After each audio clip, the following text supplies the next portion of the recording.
বিএনপির নেতৃত্বে আওয়ামী লীগ তাদের জুলাই গণঅভ্যুত্থানের প্রতিশোধ নিচ্ছে বলে আমাদের মনে হচ্ছে, এবং এটা এক ধরনের মৌনসম্মতি উৎপাদন করা হচ্ছে বিএনপির শীর্ষ নেতৃবৃন্দর পক্ষ থেকে। বিএনপির নেতৃত্বে আওয়ামী লীগের নেতা কর্মীরা এবং বিএনপির সন্ত্রাসীরা তারা সারা দেশে আমাদের 11 দলীয় জোটের নেতৃবৃন্দের উপর হামলা করছে, এবং যে আসনগুলোতে আমরা জয়ী হয়েছি সেই আসনগুলোতেও তারা হামলা করছে। তাদের একটা কমন কথা হচ্ছে যে নির্বাচনে বা ওই অঞ্চলের প্রার্থী এনসিপি কিংবা জামাতের হলেও সরকার তো তারা গঠন করছে, সুতরাং দেশে যে কোনো কিছু করার অধিকার তাদের আছে। তা আমরা ঠিক একই রকম আওয়ামী লীগের সময়ে আওয়ামী লীগের ভোট চুরি নির্বাচনের পরে যেমন তাণ্ডব দেখতে পেতাম, সেই একই রকম তাণ্ডব আমরা দেখতে পাচ্ছি। আপনারা যদি খেয়াল করেন যে জুলাই গণঅভ্যুত্থানের সফলতার পর ঠিক 4-5 ঘন্টার মধ্যে আমাদের জুলাই গণঅভ্যুত্থানের সকল নেতৃবৃন্দ আমরা সবাই ভিডিও বার্তা দিয়ে সারা দেশের মানুষকে আহ্বান জানিয়েছিলাম।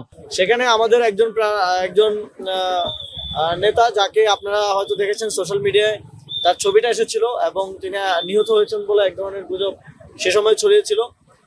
তাকে মেরে এক ধরনের, যখন হামলাকারীরা নিশ্চিত হয় যে তিনি মারা গেছেন, তার কুপিয়ে তার মগজ বের করে ফেলা হয়েছিল এবং তারা ভেবেছিলেন যে তিনি মারা গেছেন, এবং তারা সেখান থেকে পরবর্তীতে চলে যায় এবং পরবর্তীতে তাকে সেখান থেকে উদ্ধার করে প্রাথমিক চিকিৎসা দিয়ে ঢাকায় পাঠানো হয়। সুতরাং এটা চলতে থাকলে এটার পরিণতি কি হয় আমরা বিগত সময়ে দেখেছি, আমরা 2024 সালে দেখেছি।